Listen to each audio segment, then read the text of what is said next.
കേരളം കണ്ട ഏറ്റവും നല്ല മുഖ്യമന്ത്രി, അന്നത്തെ ജനങ്ങൾ ആദരിച്ചിരുന്ന മുഖ്യമന്ത്രി, പ്രിയമുള്ളവരെ, വീണ്ടും വെറുപ്പിക്കാൻ വന്നതല്ല. ഈ ഒരു പോസ്റ്റർ കണ്ടപ്പോ ചില കാര്യങ്ങൾ പറയണമെന്ന് തോന്നി. അതായത് കൊല്ലങ്ങൾക്ക് മുന്നേ നടന്ന ആ പാലത്തായി കേസ് വിധി പറഞ്ഞല്ലോ. ആ വിധിപ്പകർപ്പിൽ പറയുന്ന ഒരുപാട് കാര്യങ്ങളുണ്ട്, നമ്മൾ ഗൌരവമായി കാണേണ്ട കാര്യങ്ങൾ.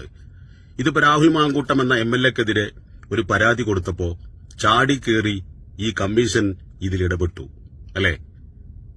ഇതുപോലെ ആ പാലത്തായി കേസ് നടക്കുന്ന സമയത്ത്, ആ പാലത്തായി പ്രശ്നം നടക്കുന്ന സമയത്ത്, ആ പാലത്തായിലെ കേസ് അന്വേഷണം നടക്കുന്ന സമയത്ത് ആ കുട്ടിക്ക് കൌൺസിലർമാരിൽ നിന്നുണ്ടായ ദുരനുഭവം, വളരെ മോശമായ രീതിയിൽ ആ കുട്ടിയെ ചോദ്യം ചെയ്തത്, വളരെ മോശമായ രീതിയിൽ ആ കുട്ടിയോട് സംസാരിച്ചത് അന്നത്തെ വകുപ്പ് തല മന്ത്രിക്ക്, ഈ വകുപ്പ് കൈകാര്യം ചെയ്യുന്ന അന്നത്തെ വകുപ്പ് തല മന്ത്രിക്ക് ആ കുടുംബം പരാതി കൊടുത്തിട്ട് അവർക്കെതിരെ ഒരു നടപടിയെടുക്കാനോ അവരെ ചോദ്യം ചെയ്യാനോ അവരെ മാറ്റി നിർത്താനോ അന്നത്തെ ആ വകുപ്പ് തയ്യാറായില്ല.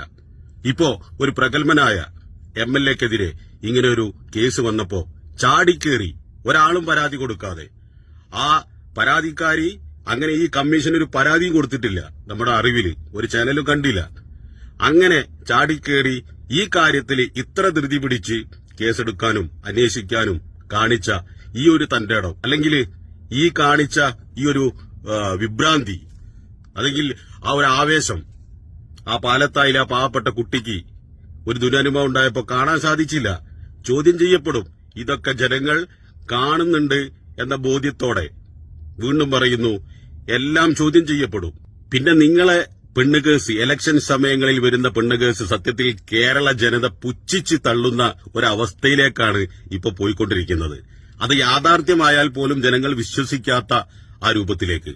കാരണം കേരളം കണ്ട ഏറ്റവും നല്ല മുഖ്യമന്ത്രി, അന്നത്തെ ജനങ്ങൾ ആദരിച്ചിരുന്ന മുഖ്യമന്ത്രി, അദ്ദേഹത്തെ മരണശേഷം പല ആളുകളും ആരാധിക്കുന്ന മുഖ്യമന്ത്രി, അദ്ദേഹത്തിന്റെ കബറിടത്തിൽ മെഴുകുതിരി കത്തിച്ച് അത്രയും നല്ലൊരു മനുഷ്യനെ ഒരു പെണ്ണ് വിഷയത്തിൽ കുടുക്കി. നിങ്ങള് പാവപ്പെട്ട ആ മനുഷ്യൻ ഒരുപാട് വേദനിച്ചു, പുഞ്ചിരി കൊണ്ട് അതിനെല്ലാം അദ്ദേഹം നേരിട്ടു. മാനസികമായ പ്രയാസങ്ങൾ ഉണ്ടായിട്ട് പോലും, ശാരീരികമായ പ്രയാസങ്ങൾ ഉണ്ടായിട്ട് പോലും അദ്ദേഹത്തിന്റെ കീഴിലുള്ള ഉദ്യോഗസ്ഥന്റെ മുന്നിൽ മണിക്കൂറുകൾ ഇരുന്ന ആ ചോദ്യത്തിന് കൃത്യമായ മറുപടി പറഞ്ഞു പുഞ്ചിരിയോടെ പത്രക്കാർക്ക് മുന്നിലൂടെ ഇറങ്ങിപ്പോന്ന തന്റേടമുള്ള അന്നത്തെ മുഖ്യമന്ത്രി പെണ്ണിനെ വെച്ചുകൊണ്ടാണ് അപമാനിച്ചത്. കേരള ജനത ഇതെല്ലാം കാണുന്നുണ്ട്. നിങ്ങളൊന്ന് മനസ്സിലാക്കുക, ഒരുപാട് ആളുകളുടെ പ്രാർത്ഥനയും കർമ്മ എന്നത് ഉണ്ടെങ്കിൽ ഇതിനെല്ലാം ഒരു കാലത്ത് നിങ്ങൾ മറുപടി പറഞ്ഞേ മതിയാവൂ.